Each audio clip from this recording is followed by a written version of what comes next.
the hands loaded in. Let's see. So Lucas is going to be playing first. What's he got in his hand there?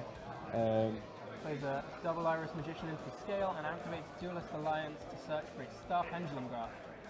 Of course, Star Pendulum Graph just keeps the resources flowing every time a pendulum card leaves the field. Opened very explosively here with the Wavering Eyes. Will trigger the effect on his double iris and get a search from the Star Pendulum Graph as well. So Tim sat across from the table with no hand traps. Now staring down a very difficult board. Most definitely. Well, it is going first Spryal, going second.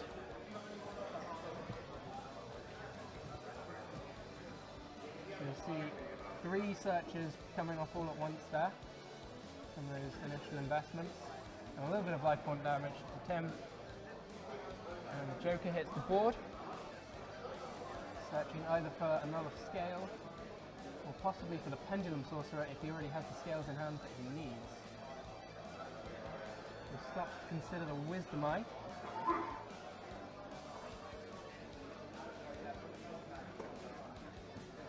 Activate Oath Dragon and Wisdom Eye. We'll be able to use the Wisdom Eye effect here to get another scale if he so chooses. Or just go straight for a Pendulum Summon. I think he has the Harmonizing Magician in his hand, so he'll be able to Pendulum Summon that as well. A special summon from the deck.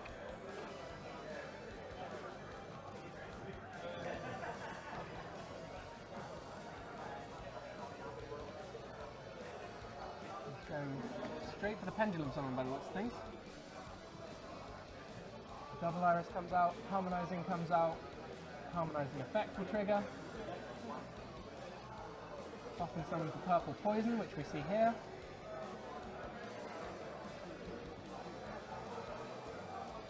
Oh, and it's a link, I believe. Yep.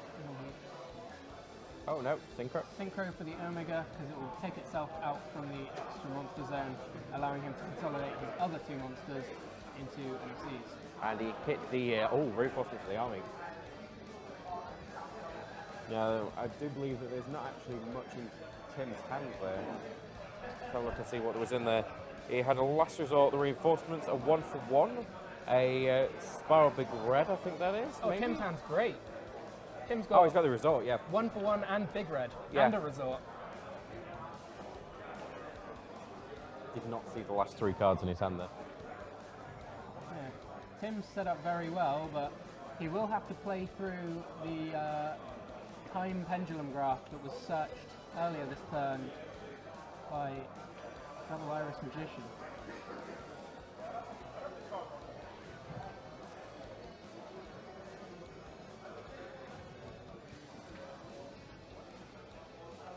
And the Time Pendulum Graph also putting itself in a position to be able to trigger the Star Pendulum Graph and continue to accrue resources.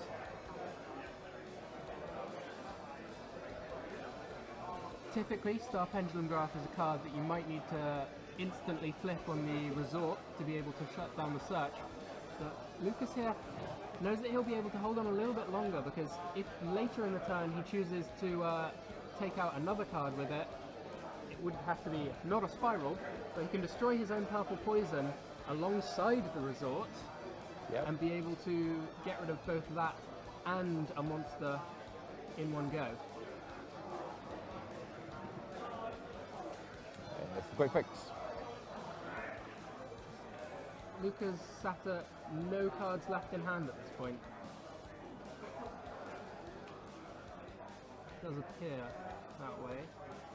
No effect from the quick fix because of Jakuska. Big Red.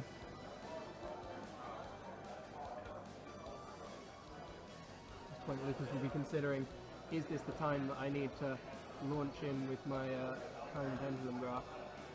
But he lets it go. And straight into the double helix, and the effective master plan will trigger.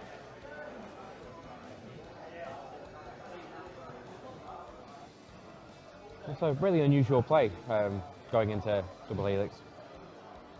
Yeah, we haven't seen a lot of that one today. Not at all, no. It's really, really surprising. First time on the stream today, I think. I'm not quite sure what that card does.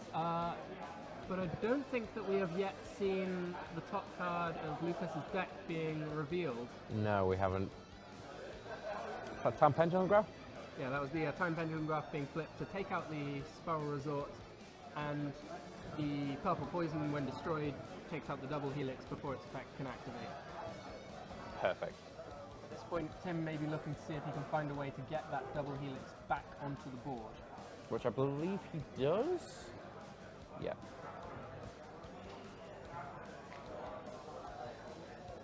Hasn't yet normal summoned, so he might just summon another. I think he had a last resort in his hand. He does. Normal summon changes instantly to defense, but gets his way into another double helix.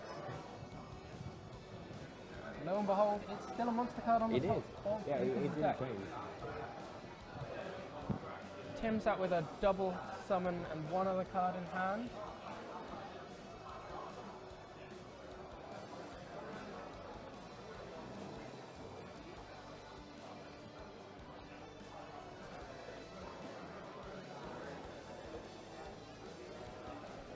You do, of course, have to remember that the board state isn't exactly as it appears here, because there is a Omega that is going to be returning along with Tim's reinforcement of the army to start the next turn. So you'll see the Decode Talker being summoned here to beat over that Raguska.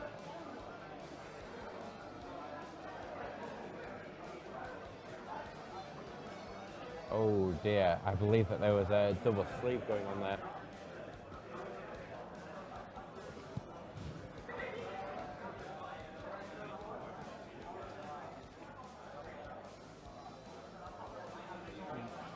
Tim's being asked to remove the extra sleeve from his extra deck cards for the retreat.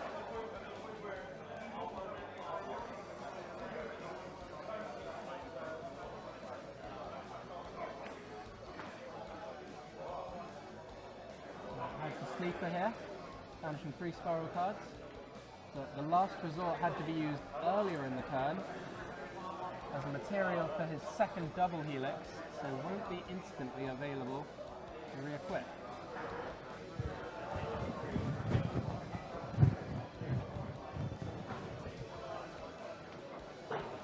Activates the effective drone in the grave to get back a super agent. Double summon to additionally normal summon second super agent, just to give himself some more fuel for the Spryal Sleeper.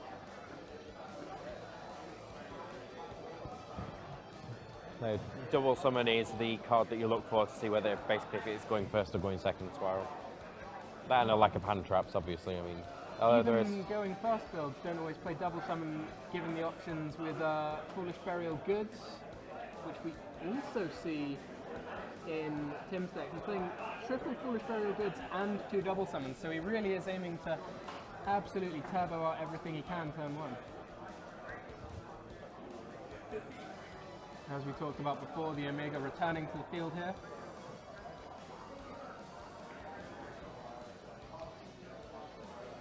And the sleeper effect taking out both it and the Star Pendulum Graph. Lucas is in a really tough spot here. I think he has 2 cards in his hand. It doesn't look that way yet. And there was an Ash Blossom on the top of his deck, so I have a feeling that may have been one of them. Recycling his Omega to put back the Baguska. He has 3 cards. Yes, he added back a Wisdom Eye Magician with the effect of Oath Dragon last time. Ah, yes.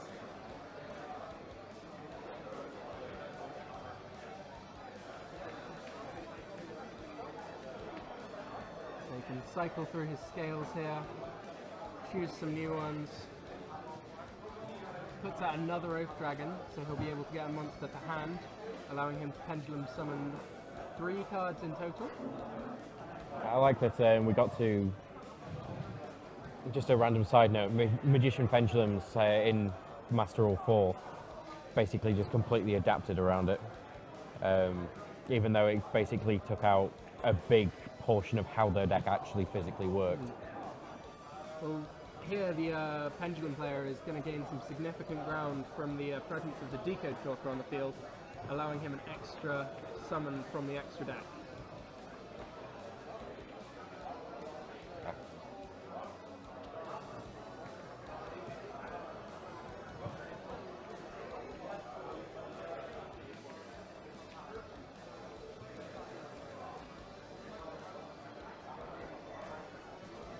See Lucas just choosing what he wants to summon here.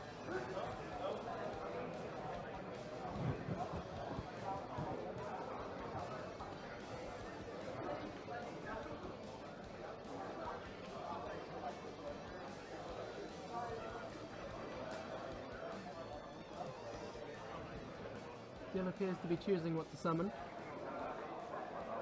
Need to make a decision soon or he risks getting a slow play warning for this summon. I think that might be the White Wing Magician. It could very well be. I'm not entirely familiar with the artwork on all of the Pendulum Magicians, but I believe that one's the tuner.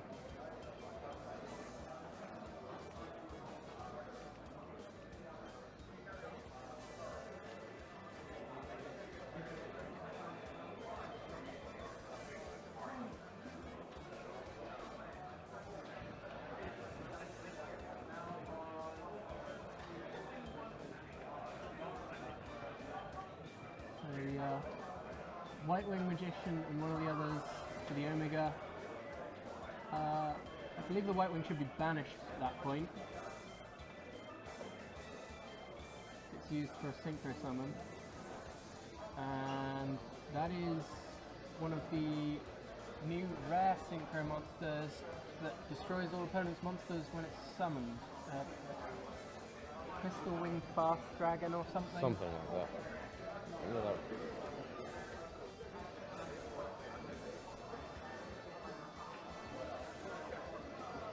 Crystal for a moment. Clear Wing something dragon. Looks like Tim has seen enough. Players reaching for their side decks. So, Lucas taking game one there.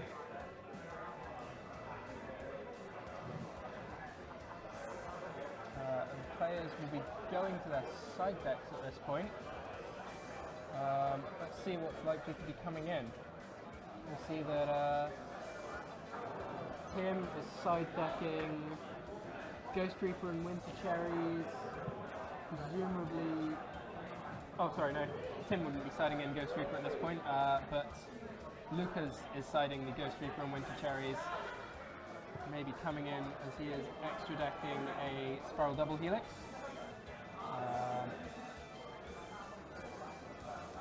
And 3 copies of Full Force Virus in the side deck for the Pendulum player here. Yes, we were talking about that earlier. It's basically a Card Crush Virus, but for anything with a defense of 1500 or less. Okay, but rather than tributing a monster with 1000 or less attack, this one is 2000 or more defense. I believe it is. And this would be the Crush card pre-errata rather than the yeah, not the new version. So yeah, as we've seen with virus cards before, like Eradicator, locking out the draws for the next 3 turns and taking out any monsters that get seen that meet the conditions. Yeah, it's kind of ridiculous. Basically means that you're gaining 3 turns where you can do whatever you want. And you're getting perfect information as well. Yeah, the information advantage, particularly at the higher tables like this, will really come in very important. So we see the dragon that got summoned at the end was the Supreme King Dragon Clearwing. The synchro monster that Lucas summoned with Raigeki tied onto its summoning. Always a pretty good way to print a card. Just add Raigeki in there. Yeah.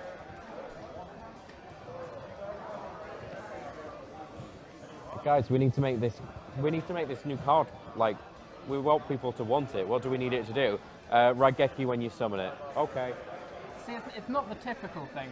Usually we just see cannot be targeted. Yeah. There's been a lot of that which is kind of awesome as well. I mean, yeah, very oppressive, particularly in a game full of interaction in the opponent's turn, a lot of which relies on targeting effects. Yes. Hands have been loaded in. Okay, let's see what we have to work with. First, as is to be expected, we saw Tim playing a build designed for playing first. that's a double summon. Foolish Burial. Foolish Burial goods as well, and a resort, and a Spiral Gear utility wire. And his opponent here has opened with both Ash and Ghost Reaper. So we see the setup coming down for the double helix, but it's not going to help a great deal when he has no double helixes left.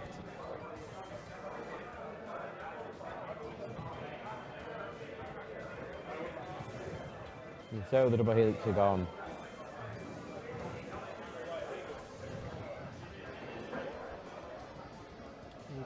Just as we were talking before about the power of information, Lucas takes the time to look through the rest of the extra deck after banishing the double helixes. That is, of course, the full effect of Ghost Reaper is that you do get to look at the extra deck, even if you banish all 3 copies of the card. So the top 3 cards of Lucas's deck are Time Pendulum Graph, Lava Golem, and Wisdom Eye Magician. yes. See the master plan coming out here, and this is where the ball really gets rolling. Despite not having access to the double helix, we still see master plan hitting the board, getting those advantage. It's almost as if the double helix wasn't really needed. Sure, it would have helped, but the cards are flowing already. Now we haven't yet seen the Ash Blossom coming down, but we'll see it here, negating the Master Plan effect as it hits the graveyard. Leaving Tim with 2 cards to set. Unfortunately, that utility wire he set won't be much use to him, as he needs to control a super agent to be able to use it. And with his double helixes banished, he has limited access. So, Lucas has effectively stopped Spryal on the first turn, but does he have the means to build his own board and push through what is admittedly a fairly poor setup, but something to be beaten over? Okay, so here comes what was banished. Just waiting for it to load up here. So he draws into 2 Pendulum cards there. I think one of them was a purple poison, and I can't quite make out the other. But he certainly has enough Pendulum cards to make a scale and start putting some plays on the board. Looks like there might be a Harmonizing Magician in hand as well.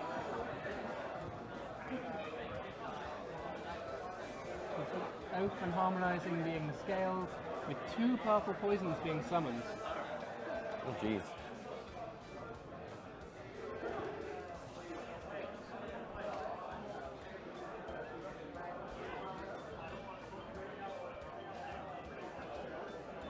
And Lucas here deciding whether he wants to consolidate into an extra deck monster.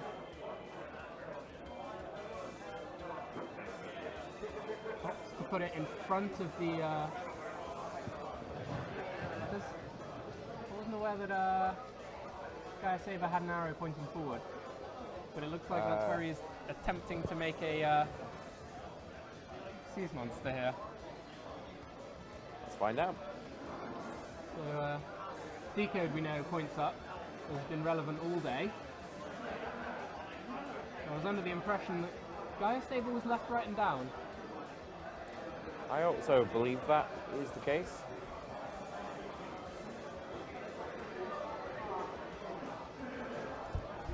Machine Link. And it is left, right, down.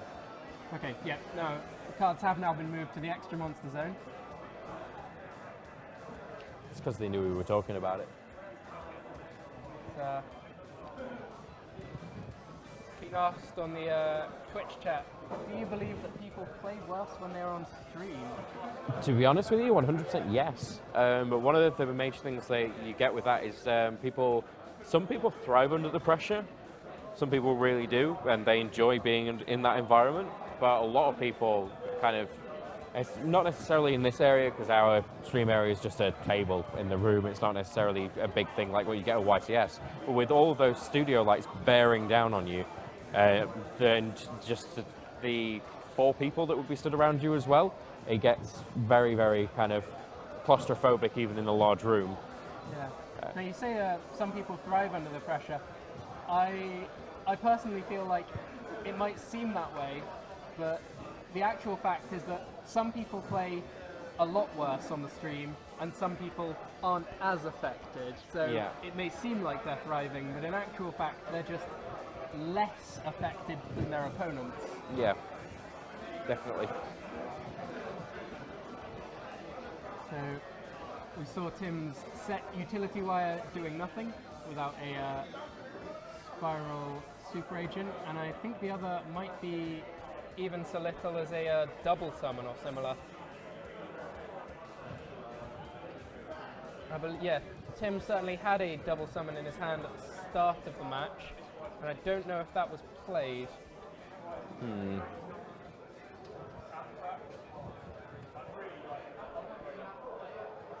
He had a Foolish Burial Goods, and double summon.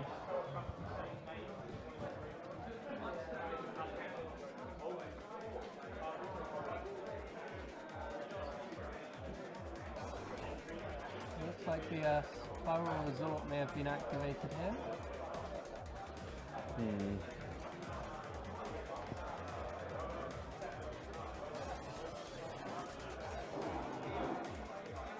And Lucas, we know, has the time pendulum graph available to him, so he'll be trying to consider when best to employ that. Now this game, unlike the last, he doesn't have Bukaka Poison, so he doesn't have much opportunity to hit anything other than the Spryal Resort this time.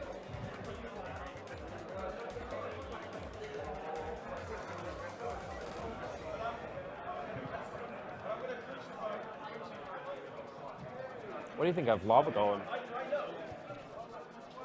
Lava Golem's a very interesting card to see. A lot of decks can't afford to put it in the side because they rely on the normal summon, but Pendulum Magician, not too bothered. Like, they're very happy to have their normal summon for Skullcrobat, but they don't lose all ability to function without it. So you can put in what is sort of like a double Kaiju and take out 2 threats at once. Lucas here trying to decide just what he wants to target with his Time Pendulum Graph. He can't hit the Spryal card, Spryal Monster. And of course, now that Tough is on the field, Utility Wire is live again. Once on the field, counts as Spryal Super Agent, so we'll be able to chain it. Force the Time Pendulum Graph off the field at resolution will resolve that effect, and Lucas has seen enough. Yes. Will be forced to a game 3. So Tim Cox winning game 2 there.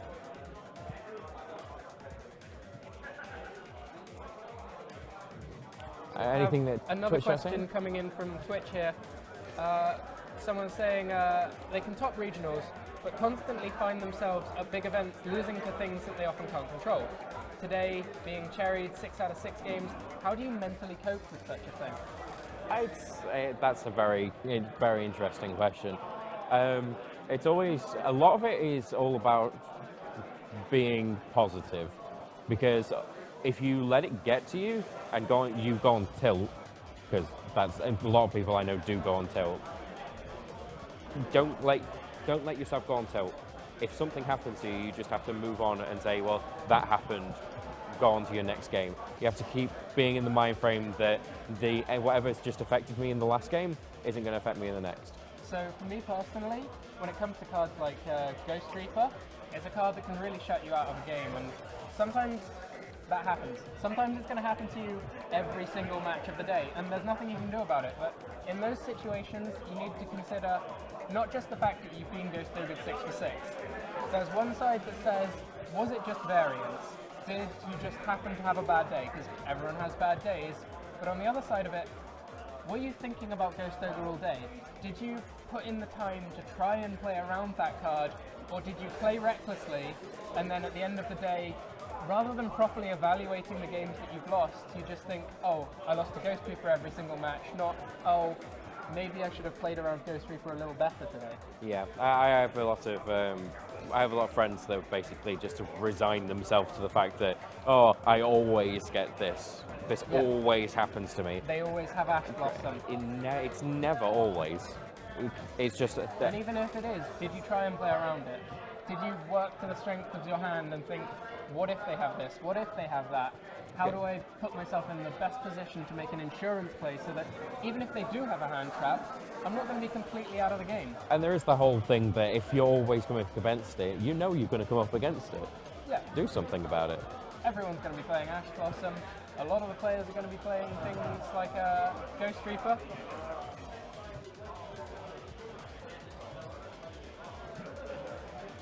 So, the game's underway. I think we have the hands being loaded in. Okay. Skullcrabat Joker's come down. Heading for that search, he needs to check his hand again.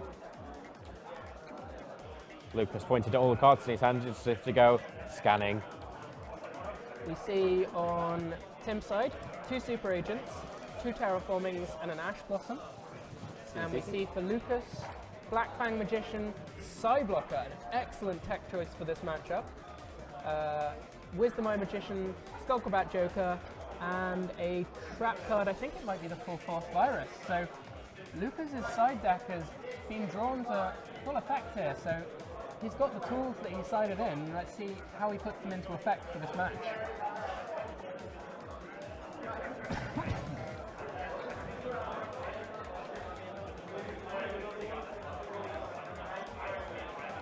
So he'll be able to Pendulum summon 3 monsters here, and use the Harmonizing Magician effect to get an additional monster onto the field.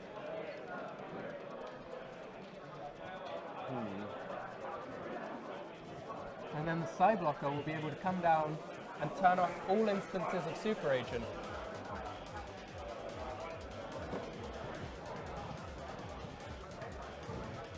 Lucas tapping a Psyblocker and saying, advantage me.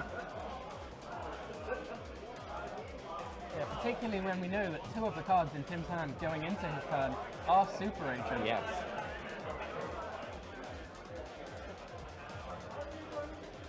Naturally, Psyblocker also turning off the effect of Spryal Tough and Spryal Double Helix, both when on the field count as Super Agent. Yes. So he sets his Full Force Virus at the end of the turn as well. Presumably he'll make his way into a Dark Monster from the extra deck. What options does he have available to him? Here we have Supreme King Dragon Dark Rebellion. I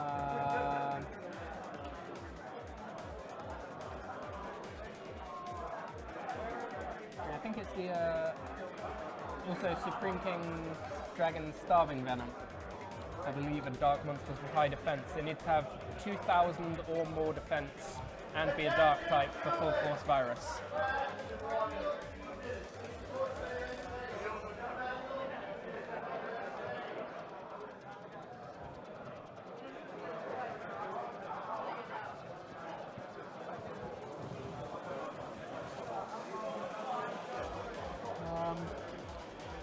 What's the defense of Purple Poison Magician? Please. Thought it was 1,800. Loading it now.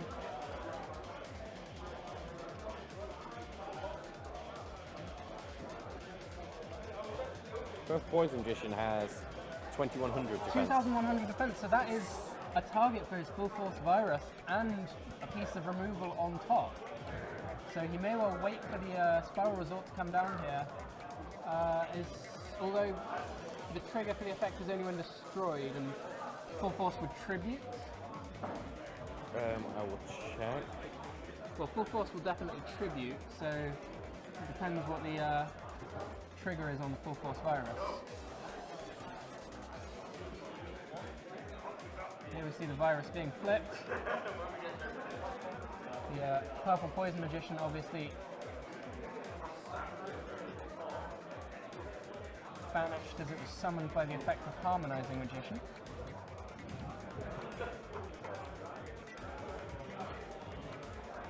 And the Amiga makes its way back to the field, but won't be activated immediately as Baguska is still on the field, waiting for a material to be detached from the Baguska in the standby phase.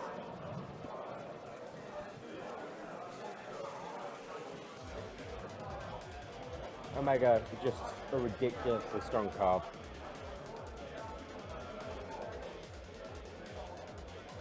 It's not even the fact that you get to banish a card from your opponent's hand. It's the fact that, it goes back, which is like, okay, they don't get to use it for a turn, but what makes it even better is you get to see what that card is, so you can play around it for your next turn. As we've talked about several times now, the information game is very important. So the staff member at the table, Ben there, has just pointed out that in the standby phase, the material has to be detached.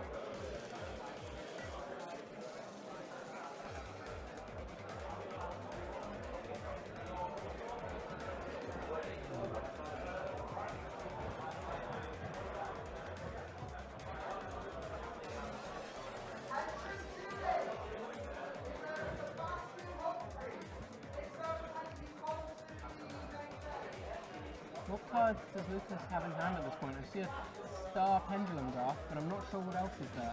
Oh, I'm not sure. Going on the offensive. Poking into Baguska. What is Baguska's effect when he's in attack mode? He can't be targeted, I believe. I think that's it. So Soul Charge being drawn for turn there. Very good card for Tim. There's the result. Interesting that he values the resort more highly than the Soul Charge, opting to play that first, despite Omega being on the field.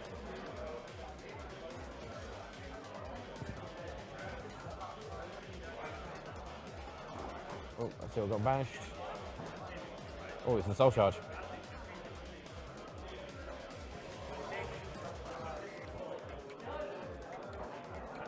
I'm not sure if in Tim's position he was necessarily correct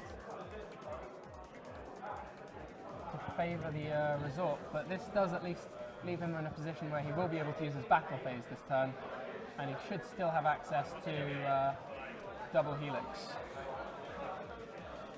Well, he's on such low life points that I'm not sure whether a Soul Charge, depending on where he could go with it, I'm not sure how wise a move it is. Possibly also true. He did only have 2 monsters in the grave, so by there was 3. What was the? I'm pretty sure I saw 3 monster cards when he fanned it. 2 Spryal Super Agents, but I'm not sure what else. There's now the quick fix that he's just put into there. Must have just been 2. I was playing tricks on me. So he. Oh wow! Oh. The guess on the monster from the Spryal Double Helix, revealing instead a trap card. Reveals the Solemn Strike. Ooh.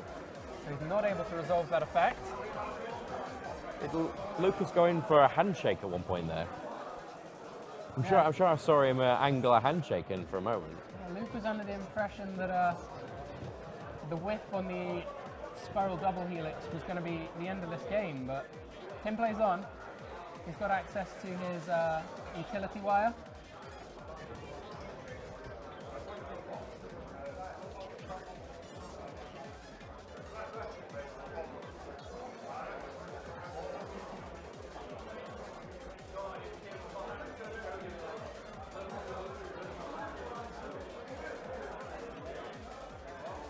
There's a Solemn Scolding to draw for Lucas there.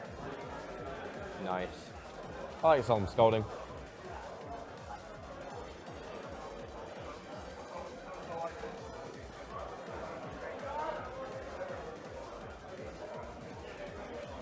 Normal summon to Wisdom Eye to be able to clear out both monsters from Tim's side of the field.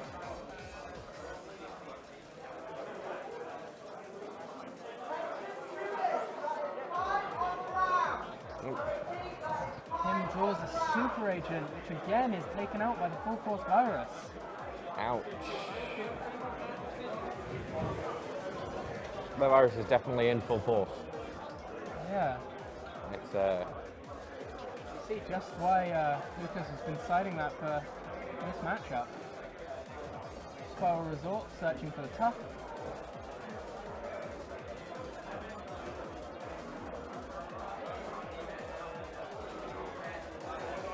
and there's the handshake. Oof. Wow. Not entirely sure what happened there. I don't really know who won. Was the Solemn not activated on the effect of the Spryal Cup? It looked like he chose not to, and then it was destroyed. Let's just see. Our thing on there will tell us who won that. Tim won? So yeah, I saw Tim celebrating, but Yeah, Tim won. I'm confused as to why the Solemn wasn't used there. Was there any other set cards on the field? No, the only back row. Huh. So Okay, well, let's talk a little bit more about that in our post-match discussion.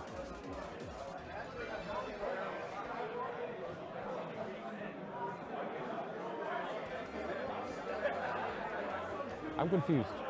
So we saw what may have been a misplay, or what may have been just a slightly greedy choice not to use the Solemn Scolding on the Spryal Tough there. Could have been, yep. And now the Spryal Tough, sat at 1900 attack, is going to be able to take out the Wisdom Eye Magician. The Baguska would kill itself in the standby phase, and Lucas would be left with just one card on the draw. But I feel like if the Scolding had been activated on the effect of the Tough, that might have played out very differently. Did he play Soul Charge at all? He hadn't played the Soul Charge that turn. Right. Huh. Okay. I was just a little bit confused because all of a sudden Tim was kind of losing, and then all of a sudden Tim just won. Yes, I think that all came down to the moment when the Solemn Scolding wasn't flipped. Right. Naturally, Tim will have guessed Monster on it, and perhaps Lucas had identified that the only way that he was staying in that game was if the guess was wrong, and that he was able to save the Scolding to deal with a potential Soul Charge following up afterwards. Yeah. But Yeah. it may have been a mistake. It may have been that he was trying to play to his outs because he didn't think that he was going to win, even if he did Scolding it. Fair enough. I mean, it was nice to see Pendulum Magician doing what he does, and we can tell exactly up until this round why Lucas has been XO. Yeah, absolutely. The side deck cards there seem very powerful, but yet again, we see Spryal just showing that you can side deck, you can meta game, you can do whatever you like, but you're just not playing Spryal. Pretty much. Yeah, it all does come down to that. Right, I'm not sure what's going on with the rest of the tournament. I will have a quick check on that. We may be back with an interview. If not, we'll be back with the next round.